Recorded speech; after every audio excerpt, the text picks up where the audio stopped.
اور پھر آپ نے بتایا کہ تم میں سے جو کوئی سورہ کہف کی آیات پڑھے گا اس کو اللہ فتنہ دجال سے محفوظ رکھے گا، اور جس وقت فتنہ دجال واضح ہو جائے اللہ کے رسول نے کہا کہ یہ 10 آیتیں اپنا معمول بنا لو۔ تو سورہ کہف کی تلاوت اتنی ہی ضروری ہے۔ اسی طرح مستدرک حاکم کی روایت میں آتا ہے، آپ صلی اللہ علیہ وسلم نے فرمایا، من قرأ سورۃ الکہف فی یوم الجمعۃ اضاء لہ من النور ما بین الجمعتین، جو ایک جمعے کو سورۃ الکہف کی تلاوت کرتا ہے، ایک جمعے سے اگلے جمعے تک اللہ تعالیٰ اس کو ایک نور دے دیتے ہیں۔ اور یہ نور کیا ہوتا ہے؟ یہ نور ایسا نہیں ہوتا کہ آپ کے اور میرے چہرے پہ ایسے لگے جیسے ہائی لائٹر لگا ہوا ہے، ایسا نور نہیں ہوتا۔ اللہ کرے کہ ایسا نور بھی اللہ ہمیں دے دے، اللہ سے تو ہم اچھی امید رکھتے ہیں۔ آخر قیامت کے دن ملے گا نا ایسا نور، اللہ تعالیٰ روز محشر میں رسول اللہ اپنے امتیوں کو کیسے پہچانیں گے؟ ان کے وہ اعضاء چمک رہے ہوں گے جو وہ وضو کے اندر واش کیا کرتے تھے، 5 وقت دھویا کرتے تھے، تو وہاں پہ تو ہائی لائٹر لگ جائے گا نا۔ تو اللہ کرے اللہ دنیا میں بھی ہائی لائٹر لگا دے، امید رکھیں۔ لیکن یہ جس نور کی بات کی جا رہی ہے، مفسرین کے مطابق یہ نور کیا ہے؟ نور ہدایت کا نور ہے، جس میں فتنوں کی بمبارڈمنٹ ہوگی لیکن انسان اپنے ایمان کو قائم رکھے گا۔ تو اللہ سے امید رکھ کر اس چیز کو اپنی روٹین بنائیں، اور ہر جمعے کو سورۃ الکہف پڑھیں۔ دیکھیں ہمارا جمعہ شروع ہو جاتا ہے جمعرات کی مغرب سے۔ بعض اوقات جب ہم تجوید کے ساتھ سورہ کہف پڑھتے ہیں تو ہمارا منہ تھک جاتا ہے، ہم کہتے ہیں بہت لمبی ہو رہی ہے، تو آپ اس کو چنکس میں ڈیوائیڈ کر لیں۔ سورۃ الکہف کو 3 سے 4 چنکس بنا لیں، آپ آرام سے پڑھ لیں، یا 2 چنکس بنا لیں، آپ کے اپنے اوپر ہے۔ بس کوشش یہ کریں کہ جمعرات کی مغرب سے لے کر اگلے دن جمعے کی نماز سے پہلے پڑھ لیں۔ اگر مثال کے طور پر کوئی جمعے کی نماز تک نہیں پڑھ پاتا ہے تو کوئی بات نہیں، جمعے کی مغرب تک پڑھ لیجئے، کوئی ہارڈ اینڈ فاسٹ نہیں ہے، لیکن جمعے کے دن اس کو پڑھنے کی مکمل کوشش کیجئے۔ انشاءاللہ اللہ تعالیٰ ہم کو آزمائشوں میں پروٹیکٹ کر کے رکھیں گے۔ یہ جو فتنہ دجال ہے، یہ فتنہ دجال صرف رسول اللہ صلی اللہ علیہ وسلم کی امت کو نہیں بتایا گیا، صرف آپ کی امت کو اس سے وارن نہیں کیا گیا۔ جب سے انسانیت بنی ہے، آدم علیہ السلام سے لے کر، آدم علیہ السلام نے بھی اپنے لوگوں کو اس فتنہ دجال سے وارن کیا تھا، اور ہر آنے والا رسول اپنی اپنی قوم کو اس فتنہ دجال سے وارن کرتا رہا ہے۔ اور اللہ تعالیٰ کے رسول صلی اللہ علیہ وسلم نے فرمایا کہ یہ ایسا فتنہ ہے، انسانیت پر کئی آزمائشیں آئیں، انسانیت کے اوپر کئی عذاب بھی آئے، قومیں اللہ تعالیٰ نے ہلاک کر دیں، کئی لوگ جو ہیں وہ ایک دوسرے کے ہاتھوں مارے گئے۔ یہ جو جینوسائیڈز ہوتے ہیں اور لاکھوں لوگ مرڈر ہو جاتے ہیں، جیوز کا کتنا بڑا جینوسائیڈ ہوا ہے، کبھی نبوکڈ نظر کے ہاتھوں اور کبھی ہٹلر کے ہاتھوں، یہ سارے فتنے کچھ بھی نہیں تھے فتنہ دجال کے سامنے۔ جتنے بھی انسانیت کو فتنے اس وقت ہٹ کریں گے، اس میں سب سے زیادہ ہائی لیول کا جو فتنہ ہوگا، وہ صحابہ کہتے ہیں کہ وہ فتنہ دجال ہوگا، اس لیے کہ اللہ تعالیٰ دجال کو طاقت دے دیں گے کہ دجال جو ہے وہ پانی جہاں سے کہے گا وہاں سے پانی نکل آئے گا، دجال جہاں کہے گا وہاں سے جو ہے وہ پودے نکل آئیں گے، دجال کے کنٹرول میں اللہ تعالیٰ فوڈ اینڈ امپاورمنٹ دے دیں گے، اور جو دجال کو فالو کرے گا، اللہ تعالیٰ کہتے ہیں کہ انسان کیا ہوں گے کہ وہ انسان اس کو فالو کرنے سے فلرش کرنا شروع کر دیں گے۔ جو دجال کو فالو نہیں کرے گا، کیا ہوگا؟ اس کو دنیا میں ناکامی ملنا شروع ہو جائے گی۔ تو یہ اتنا بڑا فتنہ ہوگا، اور کون چاہتا ہے کہ اس کو دنیا میں سکون نہ ملے؟ کون چاہتا ہے کہ اس کو دنیا میں کامیابی نہ ملے؟ تو فتنہ دجال سے پناہ، اسی لیے آپ کو اور مجھے رسول اللہ صلی اللہ علیہ وسلم نے ہر نماز کے بعد یہ دعا پڑھنے کا کہا ہے کہ اللہ سے ہم فتنہ دجال سے معافی، اللہ کی پناہ میں آتے ہیں کہ اللہ تعالیٰ ہمیں اس کا شکار کرے۔ آپ دیکھیں بعض احادیث میں آتا ہے کہ مومنین جب دجال آئے گا تو مومنین پہاڑوں کی طرف پناہ لینے کے لیے بھاگیں گے، اس لیے کہ ایمان پر قائم رہنا اتنا ہی مشکل ہو جائے گا۔ یہ جو اس سورہ کہف کی پہلی کہانی ہے، پہلی سٹوری اصحاب کہف کی، وہ بھی تو ایک ٹائرنٹ کنگ کے اگینسٹ جو تھے وہ پناہ لینے کے لیے غار میں گئے تھے، پہاڑوں میں دوڑ گئے تھے۔ تو یہ جو فتنہ دجال ہوگا یہ بھی اتنا ہی سخت ہوگا کہ اس میں انسانوں کو اپنا ایمان قائم رکھنے کے لیے بہت زیادہ کوششیں کرنی پڑیں گی۔ اور آپ دیکھیں فتنہ دجال کی پروٹیکشن کے لیے خاص طور پر 10 آیات کا ذکر آپ کو صحیح بخاری کی حدیث میں ملتا ہے، جو شروع کی 10 آیات ہیں۔ کم سے کم اگر کسی کو پورے سورہ کہف پڑھنے کا موقع نہیں بھی ملتا تو وہ یہ 10 ضرور پڑھ لیا کرے، اور ان 10 کو حفظ کرنے کا بہت انسینٹیو ہے۔ امیجن کریں کہ آپ کے سامنے دجال آ جائے، بیکاز دجال از اے فزیکل فگر۔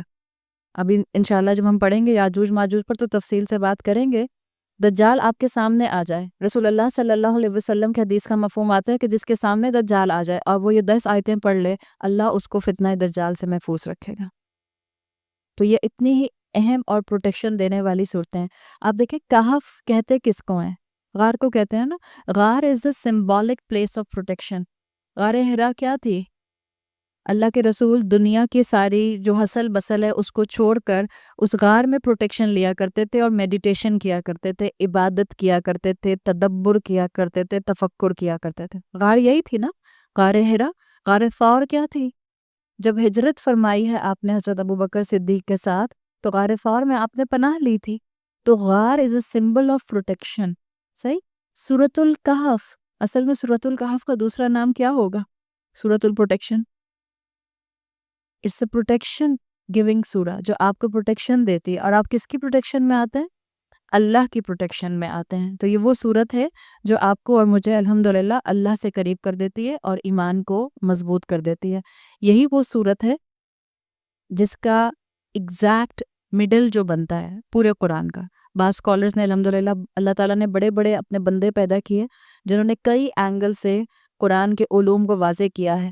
ایک جو فیلڈ ہے قرآن کے علوم میں وہ یہ ہے کہ قرآن کے الفاظ انہوں نے کاؤنٹ کیا ہے، اور جو ایگزیکٹ مڈل ہے قرآن کے الفاظ کا وہ سورۃ الکہف میں آتا ہے۔ وہ لفظ وَلْيَتَلَطَّفْ، آپ نے دیکھا ہوگا اکثر وہ مصحف کے اندر، خاص طور پہ جو ہمارے لوکل مصحف ہوتے ہیں سب کانٹیننٹ والے، اس میں وہ وَلْيَتَلَطَّفْ کو تھوڑا سا بڑا کر کے لکھتے ہیں۔ وہ کیوں لکھا ہوتا ہے بڑا؟ اس لیے this is the exact middle of the Quran. جن اسکالرز نے قرآن کے الفاظ کو کاؤنٹ کیا ہے انہوں نے کہا ہے کہ یہ لفظ جو ہے وَلْيَتَلَطَّفْ یہ قرآن کا ایگزیکٹ مڈل ہے۔ کیا مطلب ہے اس بات کا؟ بی لطیف، آپ اگر اس کو سمپلیفائڈ فارم میں کہیں، be kind, be soft, be merciful, یہی کانسیپٹ دیا گیا ہے۔ سورہ کہف اور مجھے اور آپ کو جب ہر جمعے پڑھنے پڑے گی تو میں اور آپ سوچ سمجھ کے پڑھیں گے تو یہ میرے اور آپ کے اندر کون سی کوالٹی لے کر آئے گی؟ نرمی کی کوالٹی، مرسیفل ہونے کی کوالٹی۔ لوگوں کے ساتھ جو رحم کرتا ہے اللہ اس پر رحم کرتا ہے، جو لوگوں کے ساتھ رحم نہیں کرتا اللہ اس پر رحم نہیں کرتا۔ تو یہ بھی ایک چیز جو ہے وہ سورہ کہف کے ساتھ اٹیچ کی جاتی ہے۔ سورۃ الکہف جو ہے الحمدللہ سے شروع ہوتی ہے، اور قرآن کا مصحف کا جو سب سے پہلا فریز ہے وہ بھی الحمدللہ ہے۔ تو بعض اسکالرز کہتے ہیں کہ کیونکہ مڈل ورڈ اس کے اندر آیا تو یہ مڈل سورہ ہے قرآن کی الفاظ کے وائز۔ تو قرآن کا آغاز بھی الحمدللہ سے اور قرآن کا مڈل بھی الحمدللہ سے شروع ہوتا ہے۔ اسی طرح سے سورہ کہف کے لیے بعض اسکالرز نے کہا کہ سورہ بنی اسرائیل اس سے پہلے آتی ہے مصحف میں۔ سورہ بنی اسرائیل کی آخری آیت میں آتا ہے قُلِ الْحَمْدُلِلَّهِ، کہیے الحمدللہ، اور سورہ کہف شروع ہوتی ہے الحمدللہ الذی، اس طرح سے کر کے آگے اللہ تعالیٰ آیت فرماتے ہیں۔ تو یہ جو موٹیویشن مختلف اینگل سے ہمیں ملتی ہے سورہ کہف پڑھنے کی، اس کے لیے ایک بیسک موٹیویشن اپنے ذہن میں رکھیں کہ ہمیں کیوں دی گئی ہے۔ ایمان مضبوط ہوگا، ہمارے اندر اللہ کی طرف سے نرمی آئے گی، رحمت کی کوالٹی آئے گی، کمپیشن آئے گا، یہ سب تو ہوگا، لیکن یاد رکھیں جو چیز آپ کو الٹیمیٹ مصیبت سے بچا سکتی ہے، جو چیز آپ کو الٹیمیٹ فتنے سے بچا سکتی ہے، جو آپ کو فتنۃ المسیح الدجال سے بچائے گی، وہ آپ کو ہر فتنے سے بچائے گی۔ یہ کانسیپٹ ہے سورہ کہف ہر جمعہ پڑھنے کا۔ اگر اس وقت مجھے اور آپ کو دجال نظر نہیں آ رہا تو کیا مجھے اور آپ کو سورہ کہف پڑھنے کی ضرورت نہیں ہے؟ صحابہ کے ٹائم پہ تو بہت دور تھا نا دجال، اب تو بہت قریب آ گیا ہے، تو صحابہ بھی تو سورہ کہف پڑھتے تھے۔ کیا اس کے پیچھے لاجک ہے؟ وہ چیز، وہ صورت جو آپ کو فتنہ دجال سے بچائے گی، وہ آج کے دور میں جتنے بھی فتنے ہیں وہ ان سب میں آپ کی پروٹیکشن کرے گی۔ اس یقین کے ساتھ ہر جمعے کو سورۃ الکہف پڑھیے کہ یہ مجھے ہر پریشانی سے، ہر فتنے سے، ہر اللہ کی نافرمانی کی بمبارڈمنٹ جو میرے اوپر ہو رہی ہے اس سے یہ میری پروٹیکشن کرے گی انشاءاللہ۔ تو انشاءاللہ اسی امید کے ساتھ کہ اللہ تعالیٰ ہمیں اس کا فہم دیں گے اور ہمارے ایمان اور ہدایت کو بڑھائیں گے، اس کی آیت کو شروع کرتے ہیں۔ پہلی آیت سورۃ الکہف کی۔ اچھا، آپ کو جو ہم نے بکلیٹس دیے ہیں اس میں ایک انڈیکس پیج بنا ہوا ہے۔ پہلا پیج آپ نے دیکھا نا، اس میں ہم نے آیتوں کو 8 پورشنز میں ڈیوائیڈ کیا ہوا ہے۔ پہلا پیج جس میں آپ کو ریٹن ملے گا، ہاں سورۃ الکہف اوپر لکھا ہے اور نیچے لکھا ہوا ہے فہرست، اس کا انڈیکس بنا ہوا ہے۔ اسکالرس نے سورۃ الکہف کو 8 پورشنز میں ڈیوائڈ کیا ہے، 8 پورشنز میں۔ میجرلی آپ کو اس میں کہانیاں تو 4 نظر آتی ہیں، جو آپ کو مین 4 سٹوریز اکثر جو ہیں وہ لیکچرز میں سننے کو ملتی ہوں گی۔ جیسے ایک جو ہے اس میں کہانی ہے اصحاب کہف کی، میجر کہانی۔ ایک اس میں میجر کہانی آپ کو ملے گی 2 باغ والوں کی۔ ایک آپ کو اس میں میجر واقعہ ملتا ہے موسیٰ علیہ السلام اور حضرت خضر کا، اور ایک آپ کو اس میں جو واقعہ ملتا ہے ذوالقرنین کا۔ یہ مین 4 سٹوریز ہیں جو سورہ کہف کے اندر آتی ہیں اور جس سے لیسنز ڈرائیو ہوتا ہے۔ لیکن مفسرین نے، کلاسیکل اسکالرز نے سورۃ الکہف کو 8 پورشنز میں ڈیوائڈ کر دیا ہے، اس لیے کہ یہ 8 پورشنز جو ہیں ایک طرح سے سمجھ لیں آپ 8 ٹاپکس میں ان کو ڈیوائڈ کر سکتے ہیں۔ جیسے جیسے آپ آگے بڑھتی جائیں گے آپ کو ٹاپک واضح ہوتا جائے گا۔ یہ جو سورۃ الکہف کی آیت نمبر 1 سے لے کر آیت نمبر 8 تک کی بات ہے، اس میں آپ کو قرآن کے بارے میں اصل میں ڈسکرپشن ملے گا، قرآن کی صفات کے بارے میں، قرآن کی اہمیت کے بارے میں آیات ملیں گی۔ جو چنک ہے اس کا پہلا حصہ آیت نمبر 1 سے آیت نمبر 8 تک۔ اچھا، اس سے پہلے کہ میں پہلی آیت پر جاؤں، ایک اور بات مجھے یاد آئی۔ بعض اسکالرز کہتے ہیں کہ آپ دیکھیں اگر سورہ کہف میں اصحاب کہف کا قصہ شروع ہوتا ہے آیت نمبر 9 سے شروع ہوتا ہے۔ ہمیں اللہ تعالیٰ کے رسول صلی اللہ علیہ وسلم نے کہا ہے کہ فتنہ دجال سے پروٹیکشن کے لیے کتنی آیتیں پڑھنی ہیں سورہ کہف کی؟ 10، صحیح؟ اچھا 10 آیتیں پڑھنی ہیں، اور فتنہ یہ جو اصحاب کہف کا قصہ ہے یہ تو آیت نمبر 11 میں بھی چلے گا، آپ دیکھیں گے، اس لیے کہ 9 سے لے کے 26 تک پھر پورے کا پورا اصحاب کہف کا قصہ ہے۔ اسکالرز کہتے ہیں کہ اللہ تعالیٰ نے صرف 10 آیتیں پڑھنے کا کہا فتنہ دجال سے محفوظ رہنے کے لیے رسول اللہ کے ذریعے، اس لیے کہ 11ویں آیت میں ذکر ہے کہ اللہ تعالیٰ نے اصحاب کہف جو تھے پیپل آف دا کیف ان کو سلا دیا تھا۔ وہ آپ کو اور مجھے کیوں نہیں کہا گیا وہ آیت پڑھنے کو؟ بہت اچھی اس کے لیے مفسرین نے لاجک دی۔ وہ کہتے ہیں آپ اور میں دجال کا مقابلہ سو کر نہیں کریں گے، صحیح؟ اگر آپ کو اور مجھے دجال کا مقابلہ سو کر کرنا ہوگا تو پھر تو ہم دجال کا مقابلہ نہیں کر سکتے۔ آپ کو اور مجھے تو ابھی آپ کو بتایا تھا کیا کرنی ہے، we need to become people of excellence. آپ کو اور مجھے تو کنٹینیوس ایفرٹ کرنی ہے، تو اسی لیے آپ کو اور مجھے ٹیکنیکلی جو رسول اللہ کے ذریعے فتنہ دجال سے محفوظ رہنے کے لیے آیتیں دی گئی ہیں وہ 10 دی گئی ہیں۔ 11ویں آیت میں ان کے سونے کا ذکر ہے، اس کو اومٹ کر دیا گیا، اور ہم مسلمانوں کو بتا دیا گیا ہے کہ فتنہ دجال میں جو اللہ تعالیٰ ہماری فائنل الٹیمیٹ پروٹیکشن کریں گے، عیسیٰ علیہ السلام کو بھیجا جائے گا جو کہ اصل مسیح ہیں۔ یہ تو مسیح دجال ہے نا، جھوٹا مسیح ہے۔ اللہ تعالیٰ جو ہے وہ عیسیٰ علیہ السلام کو بھیجیں گے اور عیسیٰ علیہ السلام کے ذریعے اس دجال کو ختم کیا جائے گا۔ ہمارا تو کانسیپٹ یہ ہے، اور جب عیسیٰ علیہ السلام کے ذریعے دجال کو ختم کیا جائے گا تو کیا یہ سو کر ہوگا، خواب میں ہوگا، یا حقیقت میں ہوگا؟ یہ حقیقت میں ہوگا، اور ایک پوری جنگ ہوگی، اس میں آپ کو ایکٹیولی پارٹیسپیٹ کرنا پڑے گا، جس کی جو جورسڈکشن ہوگی۔ اگر اللہ تعالیٰ نے ہمیں اس وقت تک حیات رکھا تو اللہ ہمیں ایمان پر قائم رکھے، اور اللہ تعالیٰ ہمیں عیسیٰ علیہ السلام کی بات ماننے کی اور عیسیٰ علیہ السلام کو فالو کرنے کی توفیق عطا فرمائے، اس لیے کہ عیسیٰ علیہ السلام بھی رسول اللہ صلی اللہ علیہ وسلم ہی کی شریعت پر آئیں گے۔ تو یہ ایک بات تھی جو مجھے یاد آئی، میں نے کہا میں آپ کو بتا دوں۔ چلیے اب پہلا حصہ اس کا شروع کرتے ہیں، اور اس کا جو پہلا حصہ ہے سورۃ الکہف کا وہ قرآن کے بارے میں ہے۔ پہلی آیت، اعوذ باللہ من الشیطان الرجیم، بسم اللہ الرحمن الرحیم، الحمد للہ الذی انزل علی عبدہ الکتاب۔ کل شکر، کل تعریف اللہ ہی کے لیے ہے، وہ جس نے نازل کیا کتاب کو اپنے بندے کے اوپر۔ انزل علی عبدہ الکتاب، آپ میں سے جو لوگ گرامر کے اسٹوڈنٹ ہیں ان کو الحمدللہ بھی سمجھ آتا ہوگا، الحمدللہ، اور انزلہ بھی سمجھ آتا ہوگا۔ الحمدللہ اصل میں ایک فریز ہے، اور الحمدللہ جب آپ گرامیٹیکلی دیکھتے ہیں تو یہ واحد ہے، سنگولر ہے۔ لیکن اللہ کی حمد کرنا کوئی ایک طریقے سے تو نہیں ہوتا۔ اللہ کی حمد کتنے طریقے سے ہو سکتی ہے؟ کیا آپ مجھے اس کو کوانٹیفائی کر کے بتا سکتے ہیں؟ اللہ کی حمد کا طریقہ کوانٹیفائی نہیں ہو سکتا، اس لیے آپ اس کا ترجمہ اردو میں دیکھتے ہیں، کل شکر کل تعریف، یعنی جتنا بھی جس انداز میں بھی شکر ہو سکتا ہے وہ سب اللہ کے لیے، اور جس انداز میں بھی تعریف ہو سکتی ہے وہ سب اللہ کے لیے۔ تو آپ کا اور میرا یہیں پر ایمان مضبوط ہو گیا کہ اصل میں تعریف کے قابل ہستی کون ہے؟ اللہ ہے۔ آپ کا اور میرا کوئی کریڈٹ نہیں. اللہ نے ہمیں جہاں رکھا، جیسا بنایا، جتنا علم دیا، جتنا فہم دیا، جتنا اللہ نے دنیا میں نعمتیں دیں، اس میں ہمارا کوئی کریڈٹ نہیں. الحمدللہ. اور یہی کلمہ ہمیں سکھایا گیا ہے کہ جب کوئی آپ کی تعریف کرے یا جب کوئی آپ کو اپنی نعمت محسوس ہو، فوراً بولیے الحمدللہ، اس کو اللہ سے جوڑ دیجئے. تو کہا گیا کہ کل شکر، کل تعریف اللہ ہی کے لیے ہے. الذی انزل علی عبدہ الکتاب. یہ انزلہ فعل آ رہا ہے. آپ نے قرآن میں پڑھا ہے نا، نزلہ، نزلہ بھی آتا ہے نا قرآن میں. نزلہ ہوتا ہے کسی چیز کو گریجولی نازل کرنا، اور انزلہ آتا ہے کسی چیز کو فوراً نازل کر دینا.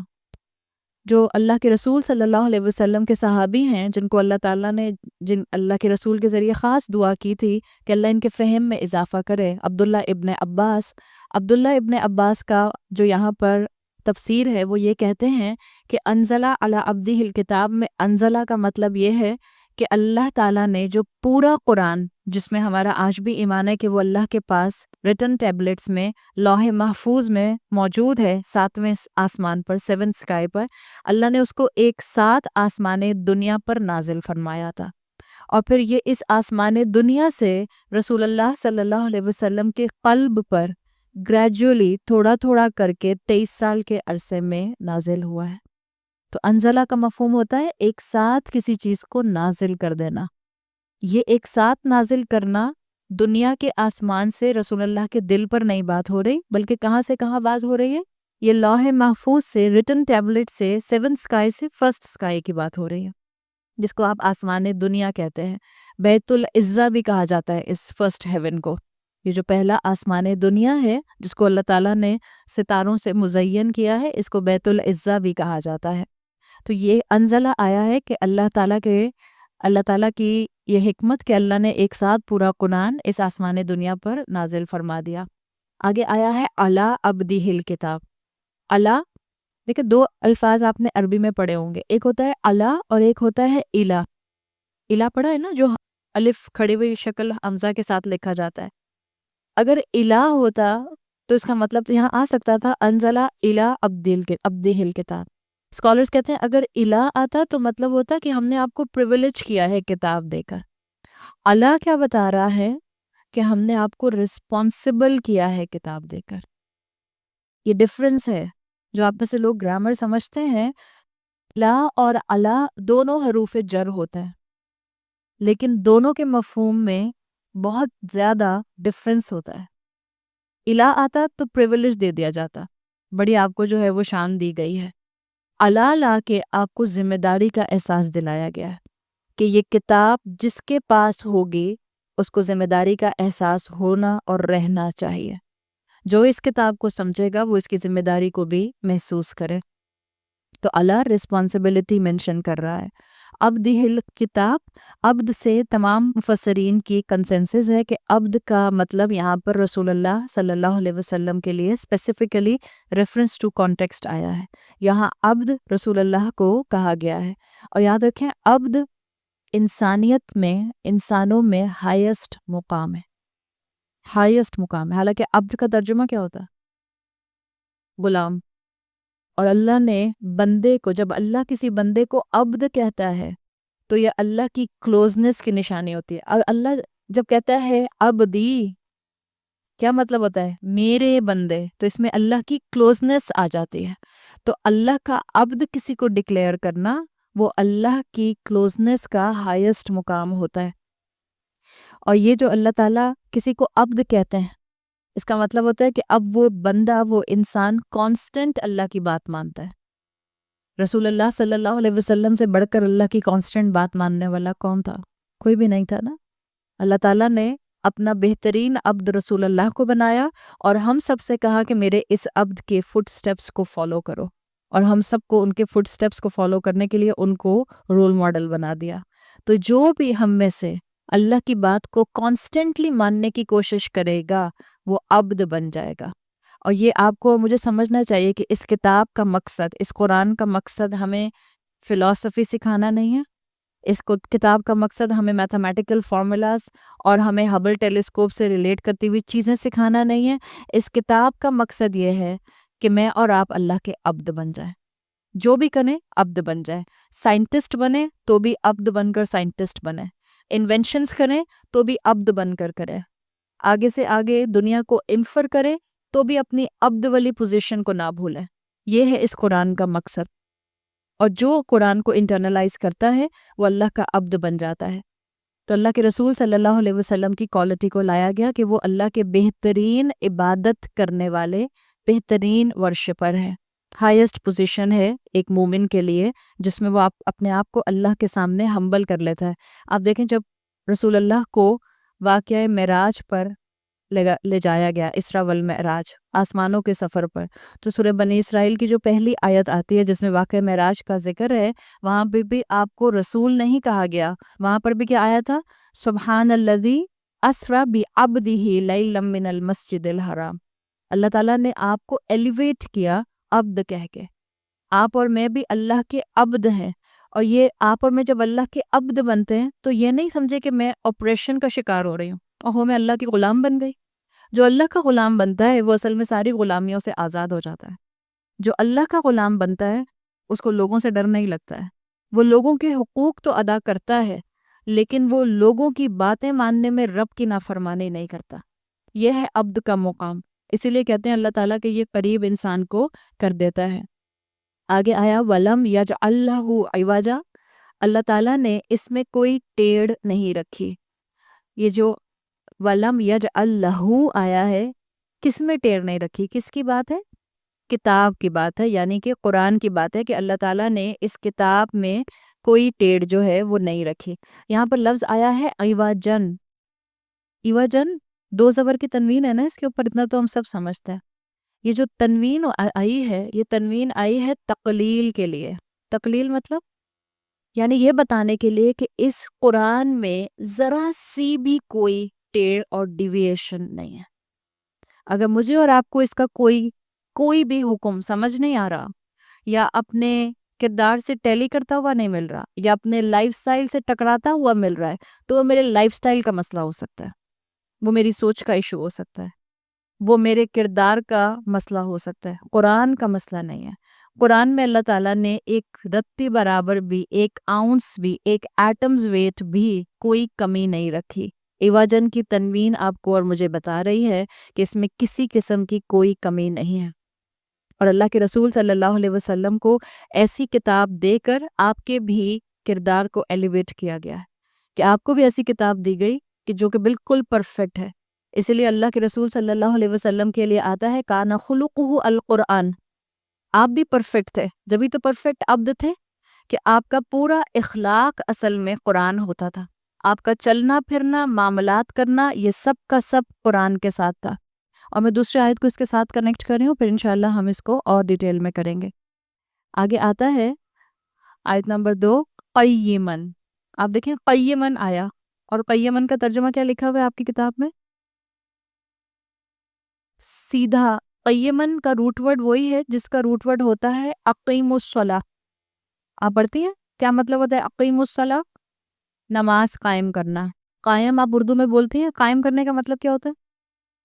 کسی چیز کو سیدھا کھڑا کر دینا، بالکل سیدھا۔ قیم کہتے ہیں بالکل سٹریٹ۔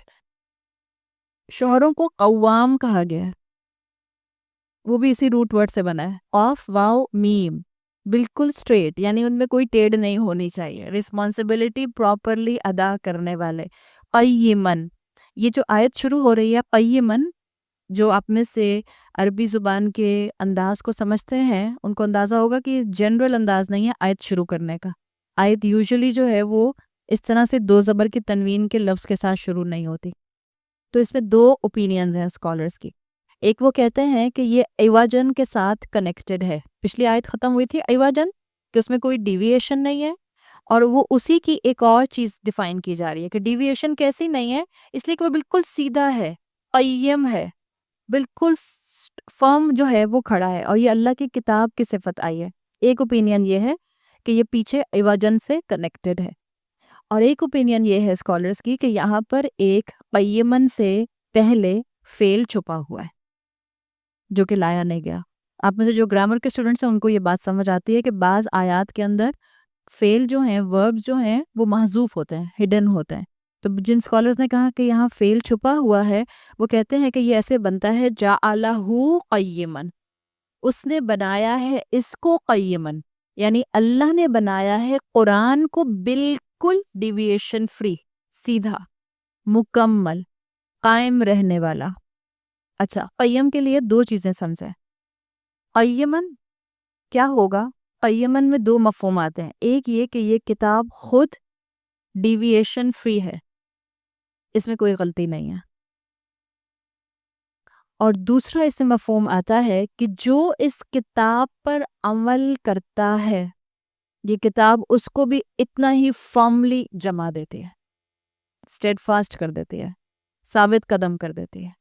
یہ ہے قیم کے اندر مفہوم. یہ دونوں مفہوم قیم میں آتے ہیں کہ جو اس کتاب کو دیکھے گا اور اس کی قیم کی صفت کے ساتھ دیکھے گا، یہ کتاب خود بالکل ڈیویشن فری ہے، اور جو اس کتاب پر عمل کرے گا اللہ تعالیٰ اس کو بھی مضبوطی دیں گے، اللہ اس کو بھی سٹیمنا دے گا، اللہ اس کو بھی اسٹرینتھ دے گا. اور دیکھیں الحمدللہ ہم سب جو یہاں بیٹھے ہیں وہ اسی کتاب کی اسٹرینتھ اور اللہ کی رحمت کے ساتھ ہی بیٹھے ہیں نا.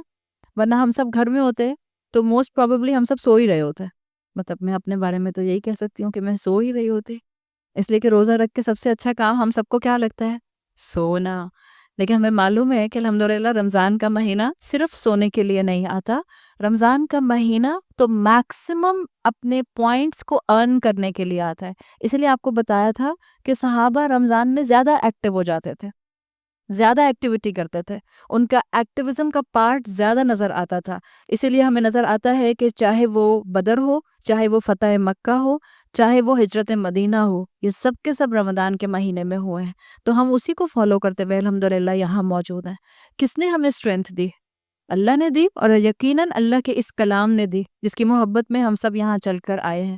تو جو بھی اس کلام کو تھامے گا، اللہ اس کی طبیعت کے اندر، اللہ اس کے کردار کے اندر یہ ایمان کا کنوکشن، یہ اسٹرینتھ اس کو دے گا. اور یاد رکھیں کنوکشن اور اسٹرینتھ صرف اسپرچول نہیں ہوتی، فزیکل بھی ہوتی ہے. ہماری روحیں تو نہیں آئیں، پتہ چلا جسم میں ہی بیٹھے ہوئے ہم روحوں میں، ہم سب یہاں ایک دوسرے کی روحوں کو دیکھ رہے ہیں. جسمانی اللہ تعالیٰ اسٹرینتھ بھی دیتا ہے، بس ایمان مضبوط ہونا چاہیے. اور یاد رکھیں ہم یہی تو مستقل سورہ کہف میں دیکھیں گے کہ جو اللہ کی پناہ میں آنا چاہے گا اللہ اس کو پروٹیکشن دے گا، جو اللہ کی بات ماننا چاہے گا اللہ اس کے لیے آسانیاں کرے گا. اللہ کی اس کتاب میں کسی قسم کی کوئی کروکیڈنس نہیں ہے. اور یہی اللہ کا کلیم سورہ بقرہ میں تھا، الف لام میم ذالک الکتاب لا ریب فیہ، اس میں ایبسلیوٹلی کوئی ٹیڑھ نہیں ہے، کوئی شک نہیں ہے، کوئی ڈاؤٹ نہیں ہے. یہی خوبی آپ کو قرآن کی سورہ بقرہ کے شروع میں ملی تھی. تو اللہ تعالیٰ کے رسول صلی اللہ علیہ وسلم نے اسی لیے ہمیں ہر جمعے اس کو پڑھنے کا کہا ہے، تاکہ یہ قرآن کا جو اندر کا کنوکشن ہے، جو قرآن کا قائم ہونا ہے، یہ ہمارے اندر بھی آ جائے. لیکن یہ اس وقت آئے گا جب ہم سمجھ کے پڑھیں گے.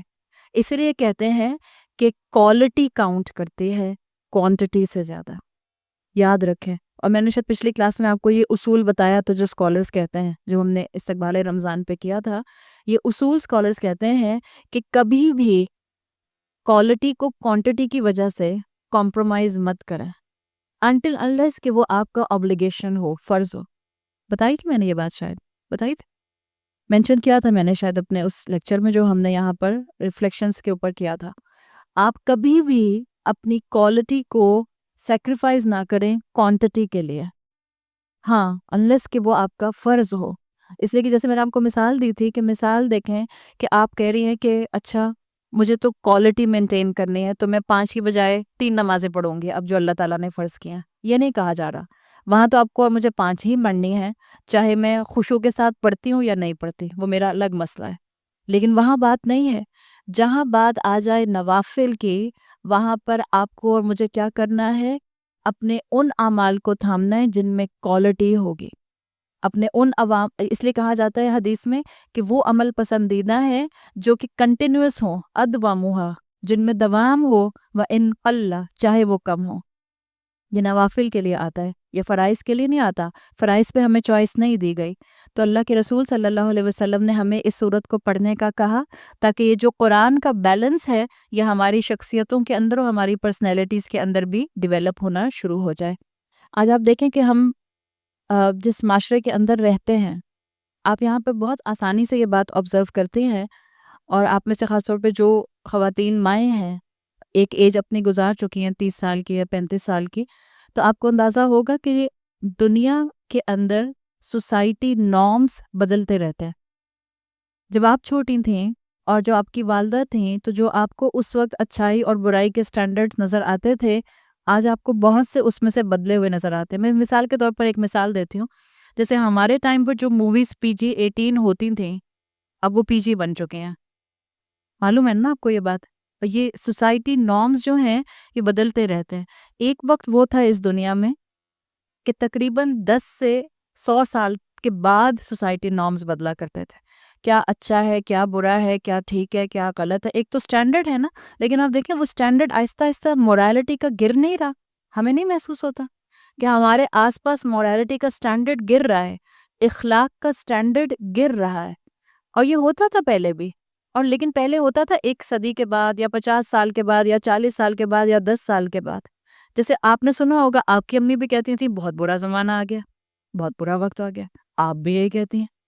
تو بھائی کبھی وقت آپ کو اچھا بھی محسوس ہوتا ہے، لیکن آپ یہ محسوس کریں، اللہ کے رسول صلی اللہ علیہ وسلم کی حدیث کا مفہوم آتا ہے نا کہ سب سے بہتر دور میرا دور ہے، اور اس کے بعد پھر وہ آئے، اس کے بعد پھر وہ آئے. اس کا مطلب ہے کہ گریجولی فتنے اور آزمائشیں بڑھتی جائیں گی، مورالٹی کم سے کم ہوتی جائے گی. اور جس معاشرے میں مورالٹی، اخلاقیات کم سے کم ہوتی جا رہی ہو، وہاں اخلاق پر قائم رہنا، وہاں اسلام کے سارے نارمز کو تھام کر رکھنا آسان ہوگا یا مشکل ہوگا؟ بہت مشکل ہوگا. اللہ کے رسول صلی اللہ علیہ وسلم کے حدیث کا مفہوم آتا ہے کہ ایک وقت آئے گا کہ ایمان پر قائم رہنا بالکل ایسا ہوگا کہ جیسے آپ نے برننگ کول اپنے ہاتھ میں پکڑا ہوا ہے. ہم برننگ کول اپنے ہاتھ میں پکڑ نہیں سکتے. اس کا مطلب کیا ہے؟ اتنا ہی ناممکن ہوگا ایمان پر قائم رہنا، مومن بننا، قرآن کے احکامات پر عمل کرنا. لیکن جو کر لے گا، اس کے لیے پھر رسول اللہ صلی اللہ علیہ وسلم نے ایسی بشارت دی ہے کہ اس بشارت کو دیکھ کر ہر ایک کا دل چاہتا ہے کہ اللہ مجھے بھی توفیق دے. صلی اللہ علیہ وسلم نے فرمایا، جو حدیث کا مفہوم آتا ہے کہ ایک وقت ہوگا کہ ایمان پر قائم رہنا ایسا ہوگا کہ جیسے جلتا ہوا انگارہ ہاتھ میں لینا. لیکن جو اس دور میں عمل کریں گے، اللہ کے رسول نے فرمایا ان کا اجر 50 کے برابر ہوگا. یعنی جو اس دور میں اللہ کی بات مانیں گے، رسول اللہ کی سنتوں پر عمل کریں گے، ان کا اجر 50 کے برابر ہوگا. تو صحابہ نے پوچھا 50 کے برابر یا رسول اللہ 50 منہم، جو ان کے 50 ہوں گے ان کے برابر؟ تو آپ صلی اللہ علیہ وسلم نے فرمایا لا نہیں، 50 منکم، 50 صحابہ تمہارے 50 کے برابر ایک کو ثواب ملے گا. جو ان فتنوں کے دور میں قرآن کو تھام لے گا، قرآن پر قائم رہے گا، اس کے اوپر اپنے عمل کو، فرائض کو بالکل نگلیکٹ نہیں کرے گا، سنتوں کو تھامے گا اور ایکسلنس کی طرف جائے گا، ایفرٹ کرے گا دین کے راستے میں، اس کے لیے اللہ کے رسول نے کہا کہ اس کے ہر عمل کا بدلہ اس کو 50 صحابہ کے برابر دیا جائے گا. کتنا بڑا انسینٹیو ہے. تو ہم آگے نہیں بڑھیں گے، ہم رسول اللہ کی احادیث کو نہیں تھامیں گے، ہم قرآن پر عمل کرنے کے لیے کوشش نہیں کریں گے، ہم پیپل آف ایکسلنس بننے کے لیے آگے نہیں بڑھیں گے. صبح سے شام تو ہر ایک کی ہو رہی ہے، لیکن کس نے اپنی صبح کہاں گزاری اور کس نے اپنی شام کہاں گزاری، یہ اللہ کاؤنٹ کرے گا. رونا تو ہر ایک کو آتا ہے اور خوشی بھی ہر ایک کو ہوتی ہے. کون ہے زندگی میں جو کہے کہ میں کبھی زندگی میں رویا نہیں اس لیے کہ میرے پاس دنیا کی ہر نعمت ہے؟ آپ کے پاس فرعون جیسا محل بھی ہو تب بھی آپ کو رونا آ سکتا ہے. دیکھ لیجئے بی بی آسیہ کو، فرعون کے محل میں تھیں، فرسٹ لیڈی تھیں، مسز فیرو، لیکن پھر بھی ان کے دل کو وہ سکون نہیں مل رہا تھا. یہ دنیا اللہ نے اصل میں سکون کی جگہ نہیں بنائی. ملتا ہے الحمدللہ، نہیں ملتا الحمدللہ. یہی تو پیدا کیا گیا ہے مجھے اور آپ کو اسی مقصد کے لیے. اللہ نے مجھے اور آپ کو اسی آزمائش کے لیے تو پیدا کیا ہے. یہ فتنوں کا دور ہے. اور جب ہم کہتے ہیں وقت بہت برا آ گیا، زمانہ برا آ گیا، حالانکہ اللہ کے رسول صلی اللہ علیہ وسلم ہمیں بتاتے ہیں، حدیث قدسی کا مفہوم آتا ہے کہ اللہ تعالیٰ نے فرمایا ہے کہ زمانے کو برا نہ کہو، زمانے میں ہوں. کس نے بنایا زمانہ؟ اللہ نے بنایا. ہم یہ جب کہتے ہیں، ہاں یہ کہہ سکتے ہیں آپ کہ ہاں بہت فتنوں کا دور ہے، بہت آزمائشوں کا دور ہے، دین پر چلنا بہت مشکل ہے. تو جب دین پر چلنا مشکل ہے تو پھر مجھے اور آپ کو ایک مضبوط سہارا چاہیے، اور وہ مضبوط سہارا یہ ہے جس میں کوئی ٹیڑھ نہیں ہے، ڈیویشن نہیں ہے، عوج نہیں ہے، جو قیم ہے، جو بالکل سٹریٹ کھڑا ہے. اور قیم جو ہے وہ ایسی چیز کے لیے بھی آتا ہے کہ جو آپ کو اپنی آنکھوں سے نظر بھی آ رہی ہو، سٹریٹ کھڑی ہوئی چیز، وہ قرآن ہے. الحمدللہ آپ دیکھ لیں اپنے آس پاس، ہر کوئی جو ہے وہ ٹرینکولائزر لیتا ہوا نظر آتا ہے کہ نہیں آتا؟ 10 10 سال کی بچیاں اور بچے بھی کہتے ہیں کہ جی ہمیں سلیپنگ پلز زیادہ، ہمیں نیند نہیں آتی ہے. جب اتنا زیادہ ہاتھ میں جو ہے وہ لیپ ٹاپ اور اپنے ٹیبلیٹس اور اپنا موبائل فون سب ہر وقت آنکھوں کے سامنے رہے گا، اور سونے سے پہلے 3 3 گھنٹے بچے جو ہیں وہ اپنے ٹیبلیٹس کے سامنے رہیں گے، تو پھر نیند کیسے آئے گی؟ اتنا الیکٹرو میگنیٹک ویوز بھی تو برین میں ابزارب ہو گیا ہے، تو نیند کیسے آئے گی؟ آپ کو نیند تو نہیں آئے گی. ہر دوسرا بندہ جو ہے وہ اپنے ڈپریشن کو کم کرنے کے لیے اینٹی ڈپریسنٹس لے رہا ہے. تو کیا مطلب ہے اس بات کا؟ سکون کی کمی ہے. کہاں ہے وہ سکون؟ اس کتاب کے اندر ہے. اللہ تعالیٰ مجھے اور آپ کو اس کتاب کا فہم حاصل کرنے والا بنائے، اور اللہ مجھے اور آپ کو فتنوں میں ایمان پر قائم رہنے والوں میں شامل فرمائے. اللہ تعالیٰ میرے اور آپ کے لیے اس رمضان کے مہینے کو، اس کی عبادتوں کو، اس کے روزوں کو، اور اس میں اللہ سے مغفرت طلب کرنے کو اور خوب نوافل اور قرآن پڑھنے کو آسان بنا دے. اللہ تعالیٰ تمام بیماروں کو شفائے کلی عطا فرمائے، اور اللہ تعالیٰ ہمیں خیر و عافیت کے ساتھ جو ہم نے ارادہ کیا ہے اس کو تکمیل کرنے کی توفیق عطا فرمائے. بارک اللہ لی و لکم فی القرآن الحکیم ونفعنی و ایاکم بآیاتی و ذکر الحکیم. سبحانک اللہم و بحمدک، نشہد ان لا الہ الا انت، نستغفرک و نتوب الیک. جزاک اللہ خیر. السلام علیکم ورحمۃ اللہ وبرکاتہ.